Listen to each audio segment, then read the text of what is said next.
Hey, good morning. Great to see all of you guys again. We are coming at you from our ministry partners at Greenville First. We want to thank those guys for allowing us to come in and record these online messages for as long as we're in shutdown. One of the joys of being the oldest brother is getting to beat the younger brothers at everything. Now, my two younger brothers will completely dispute all of this, but for the older brothers out there, I mean, come on, we know it's true, right? Now, one of my younger brothers is only 15 months younger than me, so we were even in our competitiveness growing up, but the youngest brother, well, he's 6 years behind me, and if I'm honest with you, my other younger brother and I, we were pretty brittle to him growing up. He wanted to keep up with us, especially with sports and that kind of thing, and we would have let him tag along, but we did not go easy on him. In fact, the Bullard way, not as defined by my parents, but as us, was basically this: just win, We lived by a mantra that pretty much said second place is the first to lose. So I'm not saying it was right. I'm not saying even to this day it's not right, but we're still not happy if we finish second. Anyway, as the youngest brother got older, he got a lot better, and of course there was parity among all three of us at that point. But I like to take a little bit of credit because we toughened him up and we gave him stiff competition, just to build up his character. I remember the first time, though, that he beat me at something, and I was trying really hard to prevent that. I was trying everything I could short of cheating. And the reason, of course, was I had a strategy for winning, but I never actually really thought about losing. I'd have to eat all the trash talk, if I lost. I didn't want to do that. And it really got me thinking, isn't that how we live? We have strategies for winning, and we have dreams and hopes and goals, and of course we have plans and how we'll achieve those things, but many of us, we don't have a strategy for losing, and that means we don't have a strategy for the struggle. Do we know what we'll do when things don't go the way we planned that they would go or happen in the time frame we think they should happen in? I think we're all living through that right now. It's not if we're going to struggle. It's just really a matter of when. In fact, Jesus tells his followers in John 16, here on earth, you're going to have many trials, many sorrows, many struggles, right? But take heart, because I've overcome the world. And so when you encounter the struggle, it takes a lot out of you. So much so, there are moments where you really want to quit. You ever had those moments where, you were physically present, but you just weren't all there? I mean, you're right, you clocked in, you went to work, you took care of the kids, you did your job. You were physically present, but you weren't really present. Struggles have that way of sucking the life out of you. In fact, another way to look at this is they suck your passion completely dry. See, when struggles come and things don't go our way, we start wondering if we missed something. You ever been there? Hey, God, did I miss this? Am I meant to walk the path that I'm on right now? Should I start looking for some kind of exit strategy? Did I miss the boat? We prayed and we fasted and we did all the spiritual things we're supposed to do, but we still find ourselves in the struggle. Why? Well, I think that's because the struggle isn't out there with all those different things. It's really in here. And I want to introduce you to a story that if you had read it from start to finish and learned about the main protagonist, it would really change your life. And I don't have time to get into the details of that whole story today because it's pretty long, but I want to focus on the main character, a guy named Joseph, whose life epitomizes what it really means to have a strategy for the struggle. Genesis chapter 41. Joseph's suggestions were well received by Pharaoh and his officials. So Pharaoh asked his officials, can we find anyone else like this man who's so obviously filled with the Spirit of God? And then Pharaoh said to Joseph, since God has revealed the meaning of the dreams to you, clearly no one else is as intelligent or as wise as you are. And so you'll be in charge of my court, and all my people will take orders only from you. In fact, only I sitting on my throne will have a rank that is higher than yours. Now, on its face, this doesn't seem like a struggle. It seems like a dream, Joseph gets this really high command in Egypt. That's pretty cool. But if you don't read Genesis chapters 37 through 41, you don't get the whole picture of what he's been through to get to this moment. So if you back up a little bit, we find a strategy in Joseph's struggle, which can help us develop a strategy for our own struggle. If you've never heard this story before, or it's been a while, I want to set it up for you just for a second, okay? So Joseph is the favorite of his father's 12 sons. And his dad makes this special gift for him that comes to symbolize this favor. It's a coat. And so we don't know what kind of coat it was. Did it have many colors? Was it Technicolor? We don't know. We just know it was special. But around this time, he has a couple of dreams, and they basically, in those dreams, he finds his family submitting to his leadership. They're bowing down to him. And he makes the mistake of telling his brothers and the rest of his family those dreams. That really comes back to bite him. In fact, what happens in Genesis chapter 37 is that his brothers rip the coat off of him. The favor wasn't on the coat, by the way. It was on the person. That's important. Remember that. And they throw Joseph into this pit. Now, this moment in Joseph's life is important because I really believe it represents submission. If we're going to have a strategy for the struggle, and we are all going to struggle, the first step is making sure we submit ourselves to God. That's not our first instinct, especially when we're in a pit of our own, When we're hurting and when we're bitter, when we're wounded, we don't want to submit to God at all. What do we want to do? Man, we want revenge, We want the people who harmed us to feel our pain. We want things to be made right, which means we're okay with unequal forms of justice if it means we come out on top, And if we're really spiritual, we'll start yelling at the devil. Just remember that famous verse that's so often quoted, resist the devil and he'll flee from you. That has a really important and often ignored first step. The first step is to submit yourselves to God, James 4:7 says, and then he writes, resist the devil and he'll flee from you. That first step is submission, putting yourself in God's hands. So how many of you guys know about roundabouts? Okay. How many of y'all know roundabouts ought to be outlawed in the United States? Yeah, that's definitely me. I think they shouldn't be around. Nobody likes to drive in them. Nobody knows how to drive in any of those things, except for me. I know, but nobody else does. No one else really knows when to yield, and no one knows when to go and when to use their signal, and people nearly hit each other all the time. But the key to driving in a roundabout is knowing both how and when to yield to somebody else. Here's where I'm going with this. In the struggle, we have to learn how and when to yield to God. Learn when to trust and surrender your dreams and your family and your job and everything that you have, because really they're not yours anyway. God gave them to you. And most importantly, we trust and submit to God because, the Bible tells us the steps of the good man are ordered by God. And if he's ordering our steps and he's leading us into a struggle, we're going to be okay with that because we trust him. Think about this for a moment. If the steps of the greatest man to ever walk the planet led him to a place of pain and anguish and betrayal, if they led him to a cross, hey, don't be fooled into thinking your steps may not lead you into struggle. We tend to resist God when he's ordering our steps and during our midst of our struggle because we either have a trust issue or we have a control issue. See, every time I get in the car, I want to drive. Why?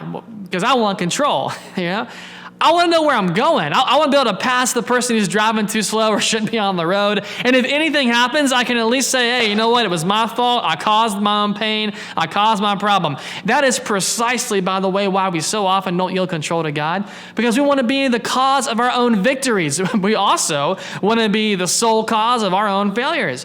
We don't want to be the result of somebody else's mistakes. But you've got to yield and you've got to surrender if you want to overcome the struggle in your life. Psalm 23, we read this really important progression that no matter what we encounter, we can always trust God. The very first sentence tells us this: the Lord is my shepherd, and I have all that I need. If I don't have something that I thought I needed, you know what? I didn't really need it in the first place. Why? Because I have a shepherd who's making sure I don't lack for anything. And when I trust God, he's going to take care of all of my needs. Now, for time's sake, I'm not going to break down all of Psalm 23, but I do want to draw your attention to what God, who is our shepherd, is leading us to. Look at verse number 4. Even when I walk through the darkest valley, I won't be afraid, for you are close beside me. Your rod and your staff protect and comfort me. Listen, as we trust and submit to God, he will lead us into dark valleys. He'll lead us into places of struggle, which almost sounds reprehensible. Why would a good God and a loving God lead me to a place of struggle, into a dark valley? I think there are multiple reasons he leads us to a place of struggle. But if you're being led, what is your job? It's to follow, right? It's to follow. Sheep don't argue with the shepherd. They follow him because they trust him, because he cares for them, because he protects them. And so if God is leading me to a dark valley, into a place of struggle, I can trust he's going to be with me and care for me and protect me. But more than that, I can be confident that there is absolute victory for me. The feast prepared in front of our enemies in Psalm 23 is not a dinner party. It is a victory celebration. Verse number 5 says that basically God is guaranteeing that he leads us to a place of struggle. He's not going to lead us there. He's going to shape and mold and give us victory over the struggle that we're encountering. So if you're in the middle of a struggle right now, hey, don't resist God. Submit to God. When Joseph gets out of the pit, he's sold as a slave to traders heading down to Egypt. And because the favor of God is on the man, remember I said it's not on the coat, it's on the man, right? Because it's on the man, when he becomes a slave in an official named Potiphar's house, everything he does is blessed. In fact, everything goes so well. Potiphar doesn't worry about anything except what he's going to have for dinner. Joseph is that good. But there's a problem. Potiphar's wife tries to seduce Joseph. And every time she tries, Joseph resisted her. Now, he had every right from a natural perspective to say, you know what? God's forgotten all about me. He's the cause of my pain. No one's going to know if I make a bad choice. I'm not even in my own country with my own people, you know? But he stayed faithful. Even in the midst of difficult circumstances, that is the next step to developing a strategy for the struggle. You've got to have staying power. There's something about staying in the middle of difficult seasons and circumstances, man. When the struggle hits, that is not the time for you to hit the eject button on the promise that God has placed in your life. That's the time to press in even further. The struggle isn't after you, it's after the vision and the word and the promise that God has placed in you. The word of God is often compared to a seed in Jesus' teachings. So think of the word that God has for your life, or maybe the dream or vision that God has for you and he's shown you. Think of it as this seed which needs to get planted so it can come to fruition. If the enemy can stop the seed from getting into the soil, you won't get the harvest of that dream or vision that God gave you. You got to be faithful in the struggle. You got to have that attitude that says, man, come hell or high water, I'm going to stick with it. On the days where it's easy, I'm going to stick with it. On the days that it's hard, I'm going to stick with it. You know, before Israel enters the promised land, Moses dies. And so a new leader has to step up, and his name is Joshua. He's got huge shoes to fill. But God tells Joshua, be strong and courageous. Meditate on my word day and night. What he's telling Joshua is, hey, listen, you're going to face some things. And you got to predetermine, are you going to trust what you see or what I've said? You've got to do the same thing. Will you trust what you see or will you trust what God has said?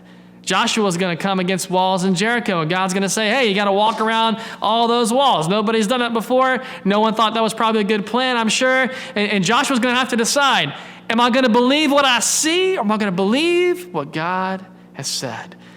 You've been told there isn't a way out. You've been told there's not a cure, there's not hope, that the dream is impossible, that there's no way you can do this. And you've got to make a decision. Am I going to trust what I'm seeing, or am I going to believe in what God has said? Because the God who began the good work in you, well, guess what? He's going to continue that work until it's finally finished. The struggle may come, but you'll accomplish what God has purposed for you to do if you can stay faithful. So Joseph does the right thing. He resists temptation, and he gets rewarded by being thrown in prison. Sometimes it gets worse before it gets better. But remember, the favor is on the man. So everything Joseph does in the prison succeeds. There's some guys who have dreams. Joseph interprets those dreams. He tells one of them, hey, when you get out of prison, don't forget about me, all right? And what happens? He forgets, not for 1 or 2 weeks, but for 2 years. But at the end of those 2 years, Pharaoh has a dream. And Joseph is remembered, and he's brought in to interpret the dream. And that's where our story began this morning with Genesis chapter 41. This is the step in Joseph's strategy for the struggle which represents service. It's 15 years from the time Joseph had his dreams until now when he's standing in Pharaoh's presence, and his dream is still unfulfilled. Can you serve somebody else's vision while you still have a vision in your own heart? Can you serve your employer? Can you go all in for your spouse's dream? Can you pray for someone else's healing while you're still waiting on your healing? Can you minister to somebody who's still crying themselves to sleep at night while you're in pain that's so deep, you're doing the exact same thing? Can you serve somebody else while you need to be served too? See, Joseph didn't know at the time that serving Pharaoh's dream would bring his dream to fulfillment, because it was Joseph, who prepared Egypt for the coming famine. It was the famine, by the way, which would bring Joseph's brothers and family to Egypt, where they were bowing before him, where the dreams that Joseph had 15 years earlier would actually find fulfillment. But Joseph was serving in the middle of his struggle while all this was going on. Think about this, though, too. His brothers wouldn't be here if he'd never been brought in before Pharaoh. And he would never have been brought before Pharaoh if he'd not been in the prison. And he wouldn't have been in the prison if he hadn't been at Potiphar's house as a slave. And he would never have been at Potiphar's house as a slave if he'd never been in the pit. And he wouldn't have been in the pit if his brothers hadn't hated him and put him there. So what I'm trying to show you this morning is that in the struggle, God is not pushing you from your destiny. God is pulling you to the very thing he's birthed in your heart. The struggle isn't pushing you, it's pulling you. It's not keeping you from your destiny. It's the very thing preparing you for your destiny. Some of you, man, you're in the struggle right now, and you just think that God isn't with you, or that you've missed God, or whatever it is that's going on. I just want to encourage you, the struggle is pulling on you. It's in the struggle that God is depositing some things in your life right now that you're missing. It's in the struggle that he's cutting away some things you don't actually need. Listen, it all starts with submitting, with staying, and with serving.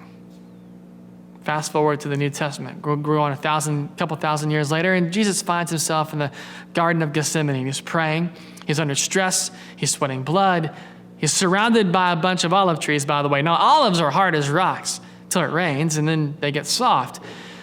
The only way to preserve an olive is to actually crush it so the oil can flow out. And as many of you know, the oil is the most valuable part of an olive, right? Jesus was crushed so the oil of our salvation could flow out. The most valuable thing he did for us was to die on the cross and rise again so we could be saved. Here's what I want you to know this morning. That in your struggle, you may feel like you're being crushed.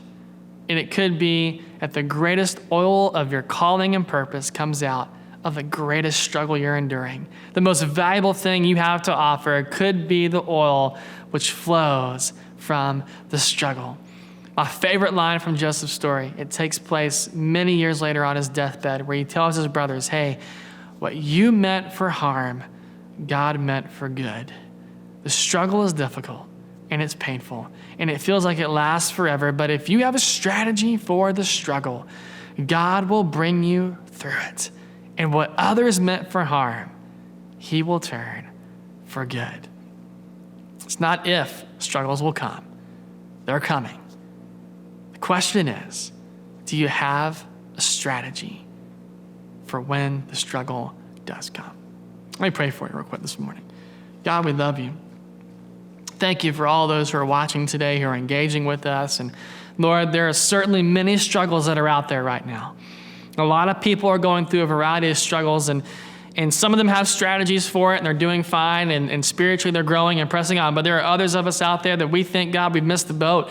We think, Lord, we've missed you. We think we did something wrong. And Lord, I pray this morning you would encourage every person who feels distant from you, every person who feels like, man, I've missed something here. God, I pray that we would develop a strategy for the struggle, that from Joseph's life, we'll take away those three keys, that God will learn to submit ourselves to you. We'll learn, Lord, to make sure that we stay and don't abandon, God, the dream and vision you've placed in our hearts. And then finally, Lord, I pray that we learn to serve. That in the midst of submitting and staying and serving, as we develop that strategy for the struggle we're in, we remember and realize that, hey, You're intending all of this for good. You're placing some things inside of us, God, that we need, that will get us to the next level. You're cutting away some things in our lives right now that we don't need to take with us where you want us to go. Lord, this is a great season that we'll look back on one day, and we could very well say, man, it's because of the struggle that God led me through that my family, that my life, Lord, is where it is here today. God, we thank you for watching out for us. We thank you for people like Joseph who taught us what it meant to live a life of integrity, to live a life of submission, to stay and to serve in the midst of struggle. We ask all this in your name. Amen. Hey, listen to me here this morning. A couple of things I want you to know about before you take off. Number one, stick around. We have our preschool kids lesson coming up at 11 a.m. And then at 11:30 a.m., we got a lesson for our elementary kids. Now, both of these are on our Facebook page only. So if you're watching on YouTube or our website, you're going to want to head over to our Facebook page to check those out. If you want more information about who we are as a church, you go to radiantchurchsc.com. We're launching here in the fall. If you want to support our church plant and you want to give to help us out, we would appreciate that. We would welcome that. You can still go to radiantchurchsc.com and you can give there online as well. Hope you have a great rest of your day, and we'll see you guys next week.